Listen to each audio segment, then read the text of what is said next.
सत्यनारायण व्रत की कथा लोक में प्रचलित है। हिंदू धर्मावलंबियों के बीच सबसे प्रतिष्ठित व्रत कथा के रूप में भगवान विष्णु के सत्य स्वरूप की सत्यनारायण व्रत कथा है। कुछ लोग मनौती पूरी होने पर, कुछ अन्य नियमित रूप से इस कथा का आयोजन करते हैं। सत्यनारायण व्रत कथा के दो भाग हैं, व्रत पूजा एवं कथा। सत्यनारायण व्रत कथा स्कंद पुराण के रेवाखंड से संकलित की गई है। सत्य को नारायण विष्णु जी के रूप में पूजना ही सत्यनारायण भगवान की पूजा है। इसका दूसरा अर्थ यह है कि संसार में एकमात्र भगवान नारायण ही सत्य हैं, बाकी सब माया है। भगवान की पूजा कई रूपों में की जाती है, उनमें से भगवान का सत्यनारायण स्वरूप इस कथा में बताया गया है। इसके मूल पाठ में पाठांतर से लगभग 170 श्लोक संस्कृत भाषा में उपलब्ध है, जो 5 अध्यायों में बंटे हुए हैं। इस कथा के दो प्रमुख विषय हैं, जिनमें एक है संकल्प को भूलना और दूसरा है प्रसाद का अपमान। व्रत कथा के अलग अलग अध्यायों में छोटी कहानियों के माध्यम से बताया गया है कि सत्य का पालन न करने पर किस प्रकार की समस्या आती है। इसलिए जीवन में सत्य व्रत का पालन पूरी निष्ठा और सुदृढ़ता के साथ करना चाहिए। ऐसा न करने पर भगवान न केवल नाराज होते हैं, अपितु दंड स्वरूप संपत्ति और बंधु बांधवों के सुख से वंचित भी कर देते हैं। इस अर्थ में यह कथा लोक में सच्चाई की प्रतिष्ठा का लोकप्रिय और सर्वमान्य धार्मिक साहित्य है। प्रायः पूर्णमासी को इस कथा का परिवार में वाचन किया जाता है। अन्य पर्वों पर भी इस कथा को विधि विधान से करने का निर्देश दिया गया है। इनकी पूजा में केले के पत्ते व फल के अतिरिक्त पंचामृत, पंचगव्य, सुपारी, पान, तिल, मोली, रोली, कुमकुम, दूर्वा की आवश्यकता होती, जिनसे भगवान की पूजा होती है। ऐसा माना जाता है कि श्री हरि विष्णु इससे जीवन की सभी समस्याओं को दूर करने में सक्षम हैं। स्कंद पुराण के अनुसार सत्यनारायण भगवान विष्णु का स्वरूप है। कहा जाता है कि ऐसी स्थिति में सत्यनारायण कथा सुनने और करने से भगवान विष्णु भक्त पर कृपा करते हैं। ऐसा कहा जाता है कि यह किसी के जीवन में खुशी और शांति लाता है। इस सत्यनारायण व्रत कथा को करने का सबसे मुख्य उद्देश्य ही सत्य की पूजा करना है। मान्यताओं के अनुसार सत्यनारायण व्रत के दिन भगवान शालिग्राम की पूजा की जाती है। इस दिन व्रत करने वाले भक्तों सुबह जल्दी ब्रह्मा मुहूर्त में उठकर तत्पश्चात स्नान आदि से मुक्त होकर भगवान सत्यनारायण का ध्यान करना चाहिए। इसके पश्चात सूर्य भगवान को प्रणाम करके व्रत का संकल्प ले। श्री सत्यनारायण व्रत कथा विधि। सत्यनारायण व्रत कथा पुस्तिका के प्रथम अध्याय में यह बताया गया है कि सत्यनारायण भगवान की पूजा कैसे की जाए।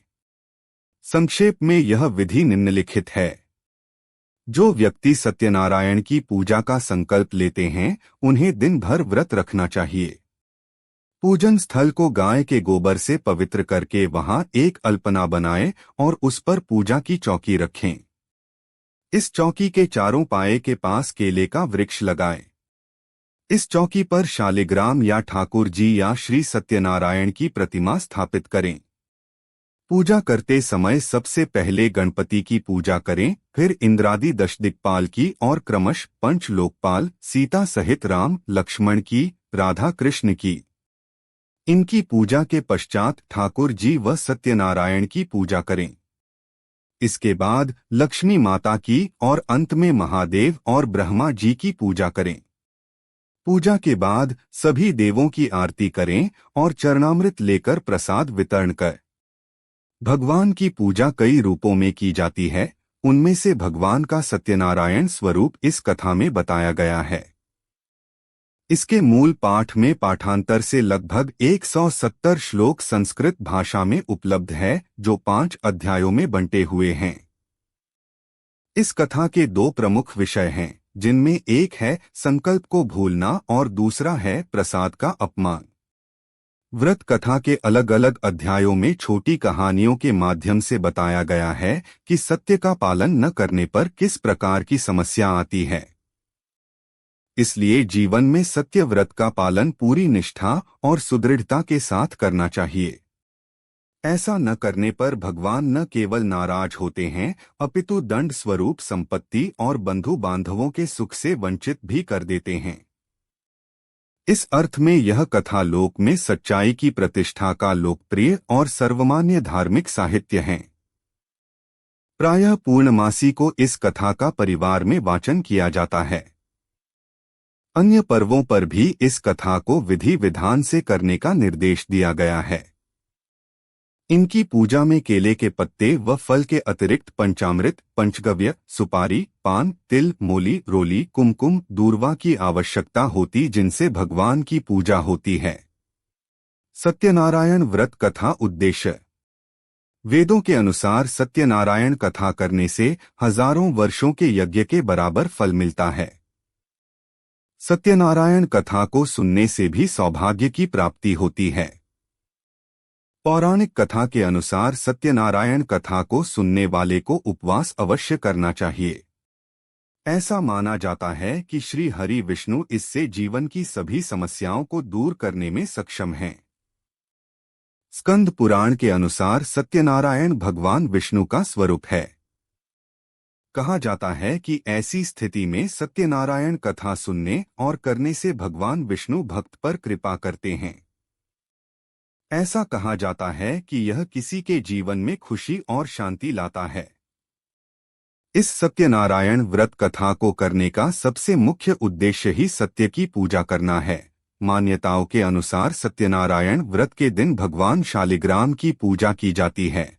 इस दिन व्रत करने वाले भक्तों सुबह जल्दी ब्रह्मा मुहूर्त में उठकर तत्पश्चात स्नान आदि से मुक्त होकर भगवान सत्यनारायण का ध्यान करना चाहिए। इसके पश्चात सूर्य भगवान को प्रणाम करके व्रत का संकल्प ले। श्री सत्यनारायण व्रत कथा विधि। सत्यनारायण व्रत कथा पुस्तिका के प्रथम अध्याय में यह बताया गया है कि सत्यनारायण भगवान की पूजा कैसे की जाए। संक्षेप में यह विधि निम्नलिखित है। जो व्यक्ति सत्यनारायण की पूजा का संकल्प लेते हैं, उन्हें दिन भर व्रत रखना चाहिए।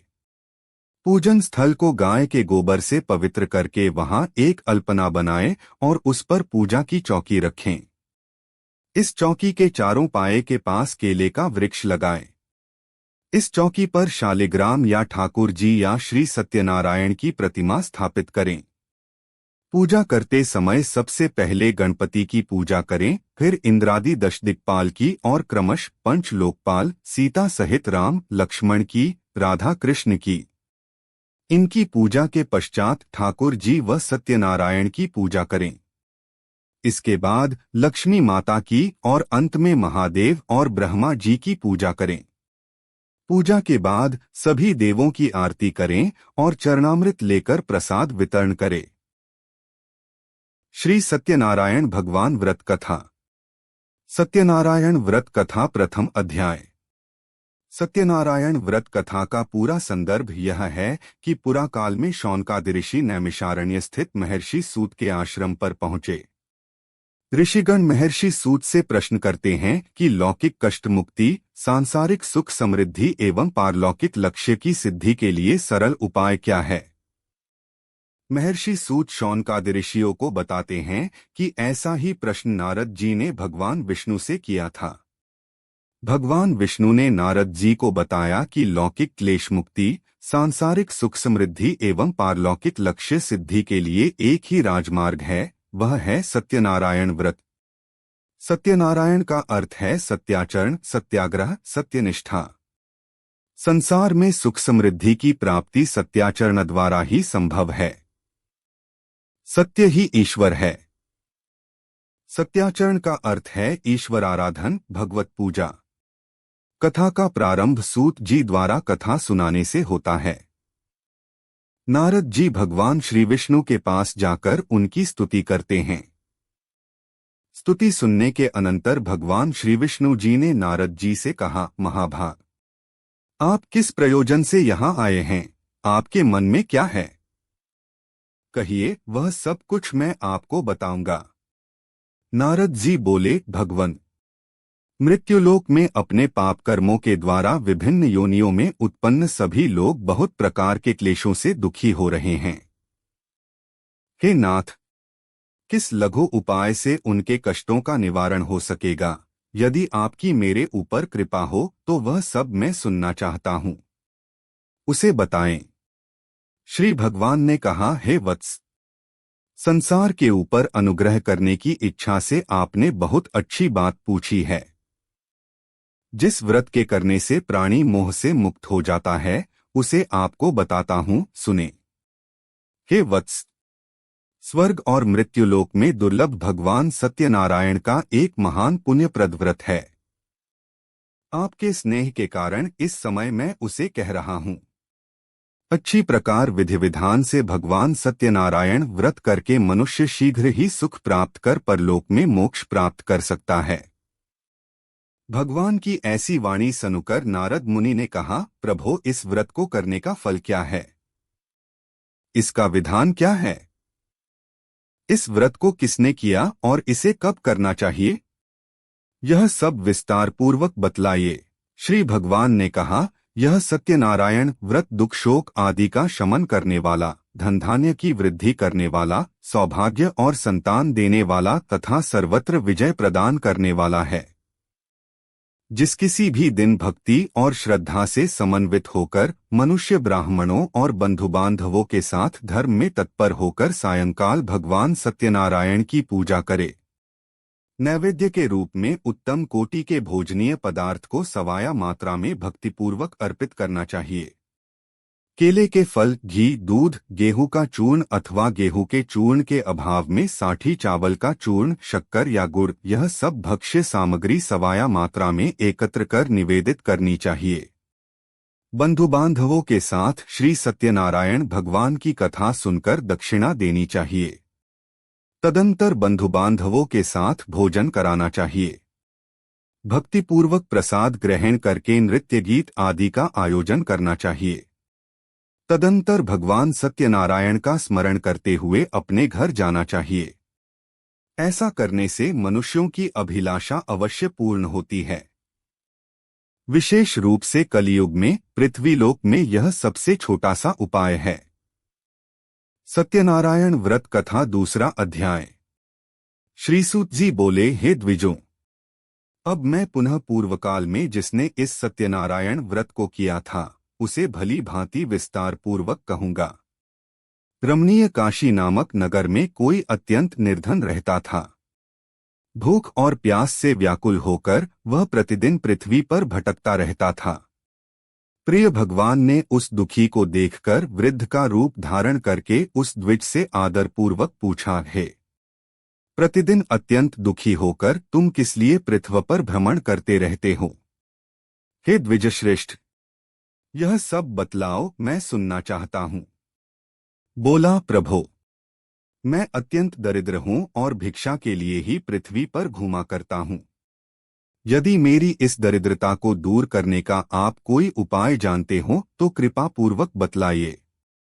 वृद्ध बोला, हे देव, सत्यनारायण भगवान विष्णु अभीष्ट फल को देने वाले हैं। हे विप्र, तुम उनका उत्तम व्रत करो, जिसे करने से मनुष्य सभी दुखों से मुक्त हो जाता है। व्रत के विधान को भी यत्नपूर्वक कहकर वृद्ध रूपधारी भगवान विष्णु वहीं पर अंतर्धान हो गए।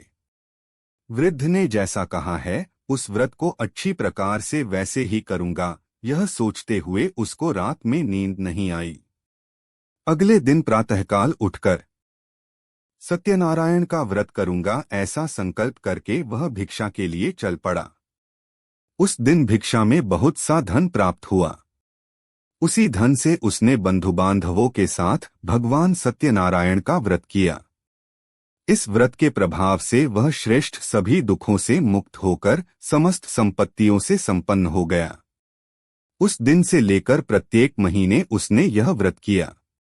इस प्रकार भगवान सत्यनारायण के इस व्रत को करके वह श्रेष्ठ सभी पापों से मुक्त हो गया और उसने दुर्लभ मोक्षपद को प्राप्त किया। हे विप्र, पृथ्वी पर जब भी कोई मनुष्य श्री सत्यनारायण का व्रत करेगा उसी समय उसके समस्त दुख नष्ट हो जाएंगे। इस प्रकार भगवान नारायण ने महात्मा नारद जी से जो कुछ कहा मैंने वह सब आप लोगों से कह दिया, आगे अब और क्या कहूँ। हे मुने, इस पृथ्वी पर उससे सुने हुए इस व्रत को किसने किया, हम वह सब सुनना चाहते हैं। उस व्रत पर हमारी श्रद्धा हो रही है। श्री सूत जी बोले, मुनियों, पृथ्वी पर जिसने यह व्रत किया उसे आप लोग सुने। एक बार वह द्विजश्रेष्ठ अपनी धन संपत्ति के अनुसार बंधु बांधवों तथा परिवारजनों के साथ व्रत करने के लिए उद्यत हुआ। इसी बीच एक लकड़हारा वहां आया और लकड़ी बाहर रखकर उस ब्राह्मण के घर गया। प्यास से व्याकुल वह उसको व्रत करता हुआ देख प्रणाम करके उससे बोला, प्रभो, आप यह क्या कर रहे हैं, इसके करने से किस फल की प्राप्ति होती है, विस्तार पूर्वक मुझसे कहिए। विप्र ने कहा, यह सत्यनारायण का व्रत है जो सभी मनोरथों को प्रदान करने वाला है। उसी के प्रभाव से मुझे यह सब महान धनधान्य आदि प्राप्त हुआ है। जल पीकर तथा प्रसाद ग्रहण करके वह नगर चला गया।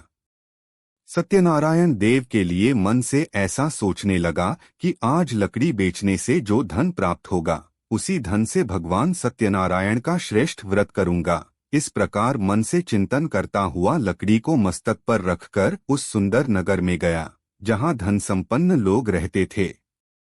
उस दिन उसने लकड़ी का दुगुना मूल्य प्राप्त किया। इसके बाद प्रसन्न हृदय होकर वह पके हुए केले का फल, शर्करा, घी, दूध और गेहूं का चूर्ण सवाया मात्रा में लेकर अपने घर आया। तत्पश्चात उसने अपने बांधवों को बुलाकर विधि विधान से भगवान श्री सत्यनारायण का व्रत किया। उस व्रत के प्रभाव से वह धनपुत्र से संपन्न हो गया और इस लोक में अनेक सुखों का उपभोग कर अंत में सत्यपुर अर्थात बैकुंठलोक चला गया। सत्यनारायण व्रत कथा तीसरा अध्याय। श्री सूत जी बोले, श्रेष्ठ मुनियों, अब मैं पुनः आगे की कथा कहूंगा, आप लोग सुने। प्राचीन काल में उल्कामुख नाम का एक राजा था। वह जितेंद्रिय, सत्यवादी तथा अत्यंत बुद्धिमान था। वह विद्वान राजा प्रतिदिन देवालय जाता और धन देकर संतुष्ट करता था। कमल के समान मुख वाली उसकी धर्मपत्नी शील, विनय एवं सौंदर्य आदि गुणों से संपन्न तथा पतिपरायणा थी। राजा एक दिन अपनी धर्मपत्नी के साथ भद्रशिला नदी के तट पर श्री सत्यनारायण का व्रत कर रहा था। उसी समय व्यापार के अनेक प्रकार की पुष्कल धनराशि से संपन्न एक साधु नाम का बनिया वहां आया।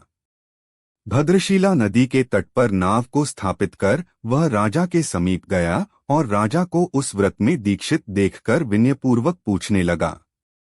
साधु ने कहा, राजन, आप भक्तियुक्त चित्त से यह क्या कर रहे हैं? कृपया वह सब बताइए, इस समय मैं सुनना चाहता हूँ।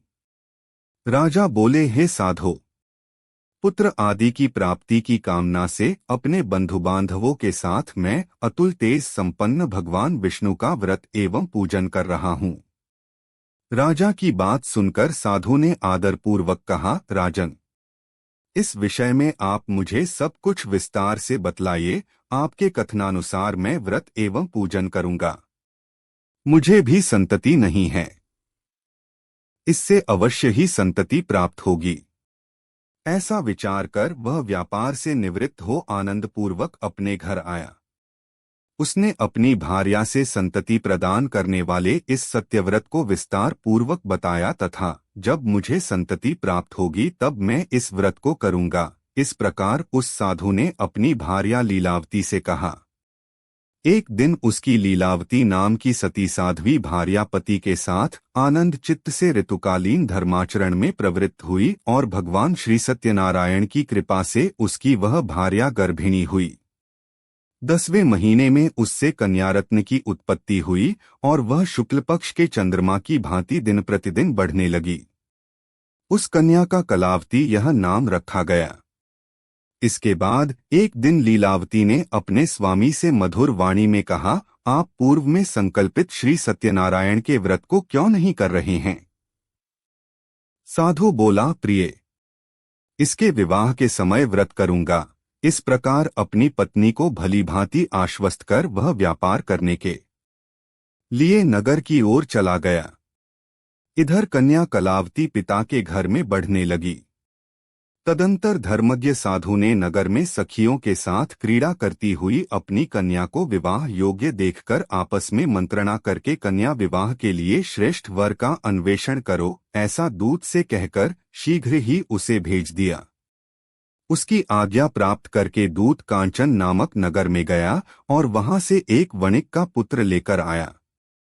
उस साधु ने उस वणिक के पुत्र को सुंदर और गुणों से संपन्न देखकर अपनी जाति के लोगों तथा बंधु बांधवों के साथ संतुष्ट चित्त हो विधि विधान से वणिक पुत्र के हाथ में कन्या का दान कर दिया। उस समय वह साधु बनिया दुर्भाग्यवश भगवान का वह उत्तम व्रत भूल गया। पूर्व संकल्प के अनुसार विवाह के समय में व्रत न करने के कारण भगवान उस पर रुष्ट हो गए। कुछ समय के पश्चात अपने व्यापार कर्म में कुशल वह साधु बनिया काल की प्रेरणा से अपने दामाद के साथ व्यापार करने के लिए समुद्र के समीप स्थित रत्नसारपुर नामक सुंदर नगर में गया और अपने श्री संपन्न दामाद के साथ वहां व्यापार करने लगा। उसके बाद वे दोनों राजा चंद्रकेतु के रमणीय उस नगर में गए।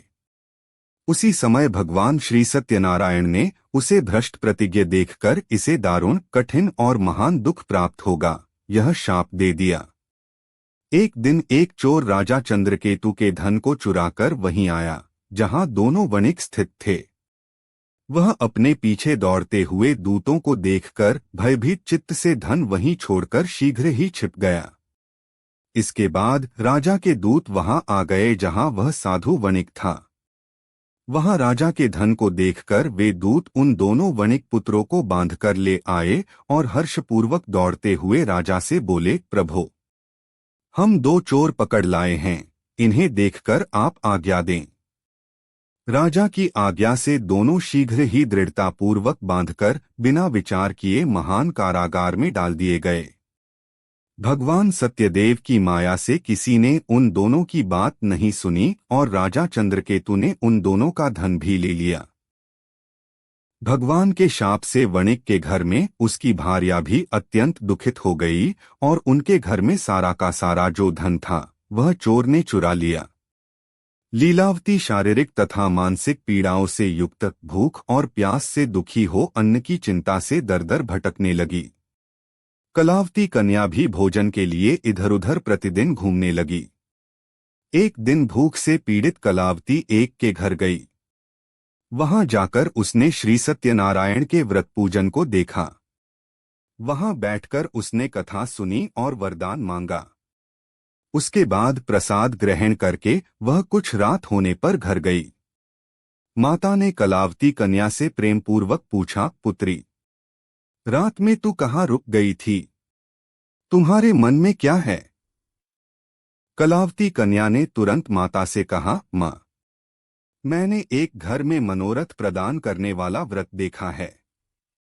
कन्या की उस बात को सुनकर वह वणिक की भार्या व्रत करने को उद्यत हुई और प्रसन्न मन से उस साध्वी ने बंधु बांधवों के साथ भगवान श्री सत्यनारायण का व्रत किया तथा इस प्रकार प्रार्थना की, भगवान, आप हमारे पति एवं जामाता के अपराध को क्षमा करें। वे दोनों अपने घर शीघ्र आ जाएं।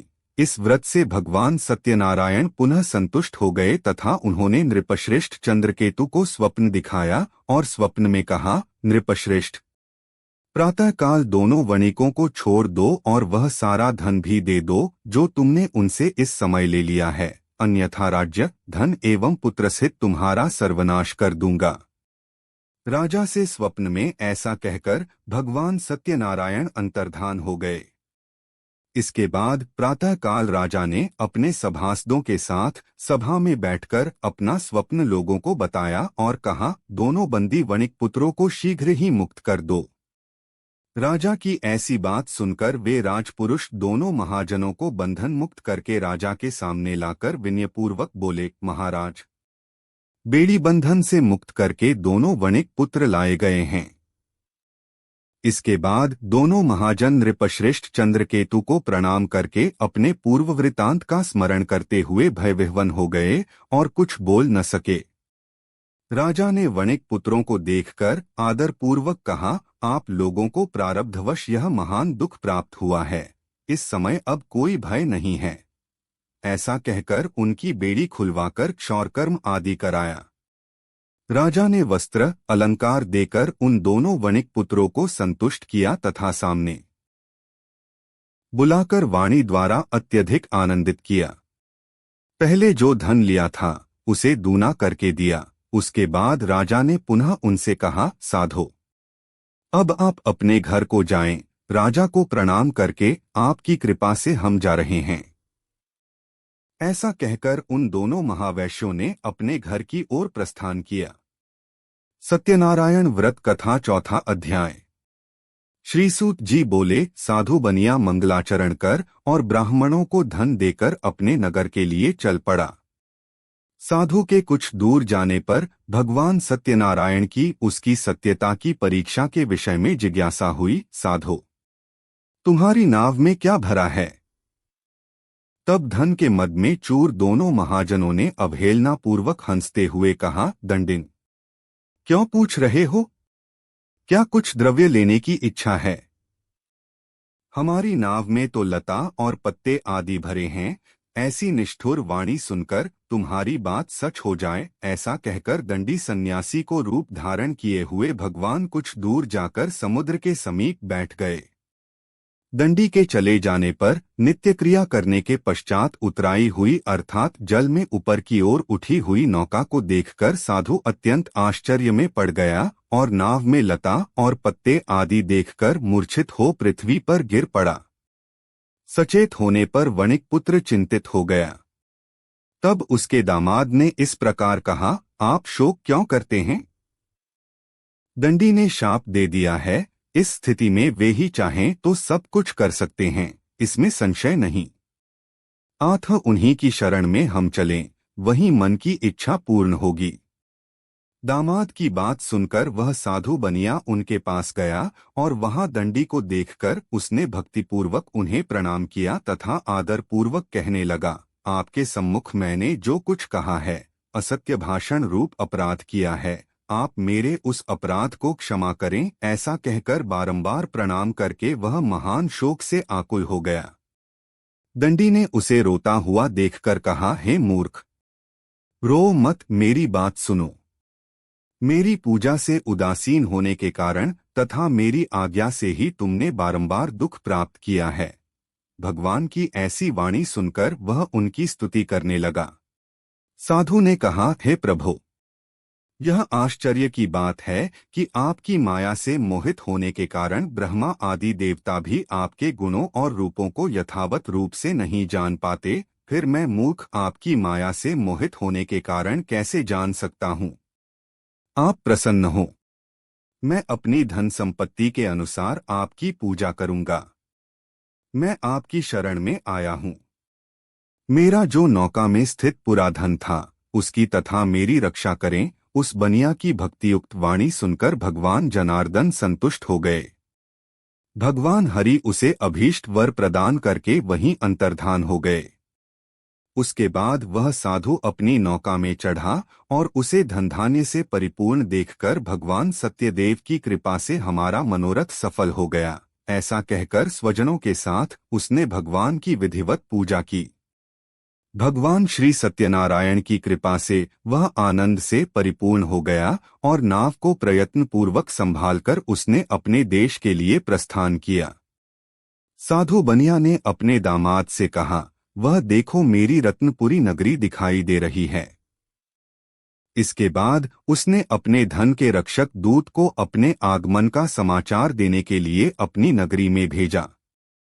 उसके बाद उस दूत ने नगर में जाकर साधु की भार्या को देख हाथ जोड़कर प्रणाम किया तथा उसके लिए अभीष्ट बात कही। सेठ जी अपने दामाद तथा बंधुवर्गों के साथ बहुत सारे धनधान्य से संपन्न होकर नगर के निकट पधार गए हैं। दूत के मुख से यह बात सुनकर वह महान आनंद से विह्वल हो गई और उस साध्वी ने श्री सत्यनारायण की पूजा करके अपनी पुत्री से कहा, मैं साधु के दर्शन के लिए जा रही हूँ, तुम शीघ्र आओ।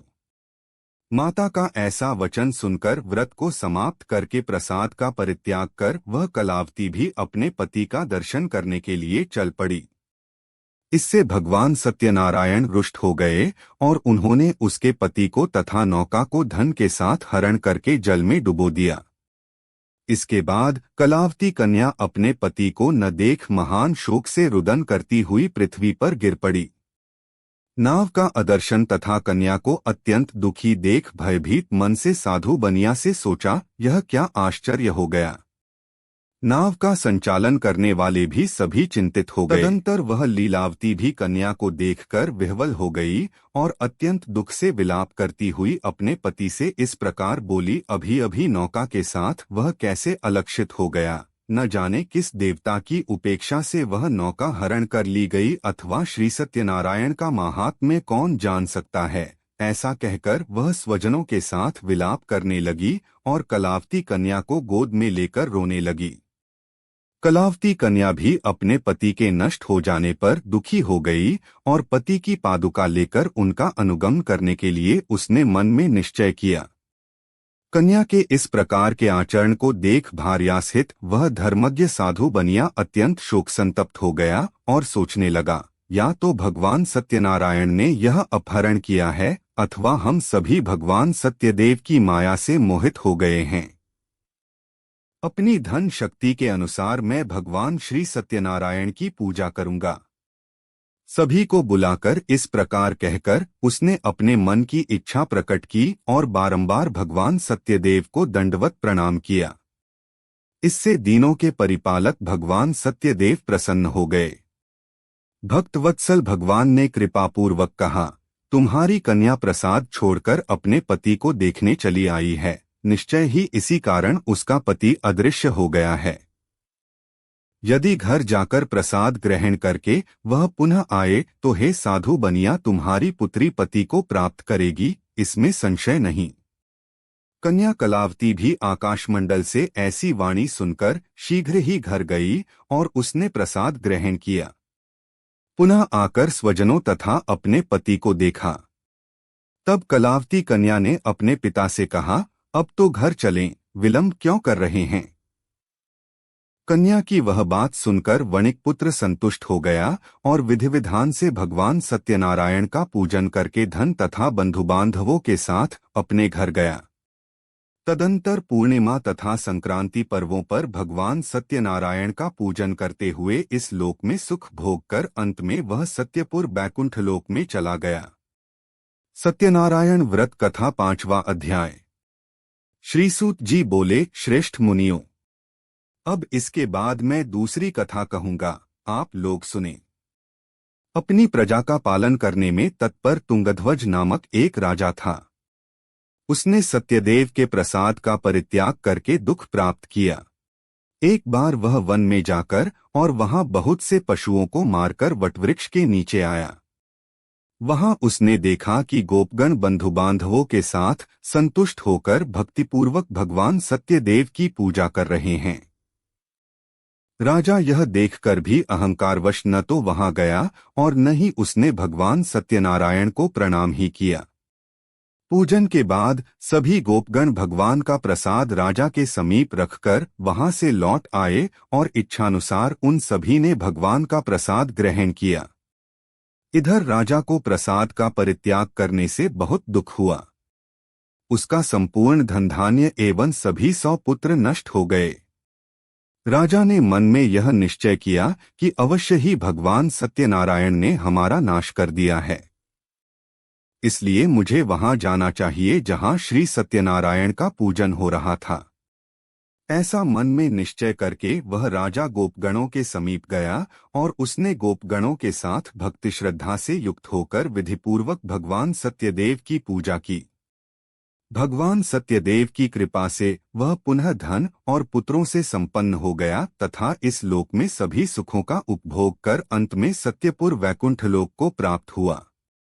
श्रीसूत जी कहते हैं, जो व्यक्ति इस परम दुर्लभ श्री सत्यनारायण के व्रत को करता है और पुण्यमयी तथा फलप्रदायिनी भगवान की कथा को भक्तियुक्त होकर सुनता है, उसे भगवान सत्यनारायण की कृपा से धनधान्य आदि की प्राप्ति होती है। दरिद्र धनवान हो जाता है, बंधन में पड़ा हुआ बंधन से मुक्त हो जाता है, डरा हुआ व्यक्ति भय मुक्त हो जाता है। यह सत्य बात है, इसमें संशय नहीं। इस लोक में वह सभी ईप्सित फलों का भोग प्राप्त करके अंत में सत्यपुर वैकुंठ लोक को जाता है। इस प्रकार मैंने आप लोगों से भगवान सत्यनारायण के व्रत को कहा, जिसे करके मनुष्य सभी दुखों से मुक्त हो जाता है। कलयुग में तो भगवान सत्यदेव की पूजा विशेष फल प्रदान करने वाली है। भगवान विष्णु को ही कुछ लोग काल, कुछ लोग सत्य, कोई ईश और कोई सत्यदेव तथा दूसरे लोग सत्यनारायण नाम से कहेंगे। अनेक रूप धारण करके भगवान सत्यनारायण सभी का मनोरथ सिद्ध करते हैं। कलयुग में सनातन भगवान विष्णु ही सत्यव्रत रूप धारण करके सभी का मनोरथ पूर्ण करने वाले होंगे। हे श्रेष्ठ मुनियों, जो व्यक्ति नित्य भगवान सत्यनारायण की इस व्रत कथा को पढ़ता है, सुनता है, भगवान सत्यनारायण की कृपा से उसके सभी पाप नष्ट हो जाते हैं। हे मुनीश्वरों, पूर्व काल में जिन लोगों ने भगवान सत्यनारायण का व्रत किया था, उसके अगले जन्म का वृतांत कहता हूँ, आप लोग सुने। महान प्रज्ञा संपन्न सत्यनारायण व्रत करने के प्रभाव से दूसरे जन्म में सुदामा हुए और उस जन्म में भगवान श्री कृष्ण का ध्यान करके उन्होंने मोक्ष प्राप्त किया। लकड़हारा भिल्ल गुहो का राजा हुआ और अगले जन्म में उसने भगवान श्री राम की सेवा करके मोक्ष प्राप्त किया। महाराज उल्कामुख दूसरे जन्म में राजा दशरथ हुए, जिन्होंने श्रीरंगनाथ जी की पूजा करके अंत में वैकुंठ प्राप्त किया। इसी प्रकार धार्मिक और सत्यव्रती साधु पिछले जन्म के सत्यव्रत के प्रभाव से दूसरे जन्म में मोरध्वज नामक राजा हुआ। उसने आरे से चीरकर अपने पुत्र की आधी देह भगवान विष्णु को अर्पित करके मोक्ष प्राप्त किया। महाराजा तुंगध्वज जन्मांतर में स्वयंभुव मनु हुए और भगवत संबंधी संपूर्ण कार्यों का अनुष्ठान करके वैकुंठ लोक को प्राप्त हुए। जो गोपगण थे, वे सब जन्मांतर में व्रजमंडल में निवास करने वाले गोप हुए और सभी राक्षसों का संहार करके उन्होंने भी भगवान का शाश्वत धाम गोलोक प्राप्त किया। इस प्रकार श्री स्कंद पुराण के अंतर्गत रेवाखंड में श्री सत्यनारायण व्रत कथा का यह 5वां अध्याय पूर्ण हुआ।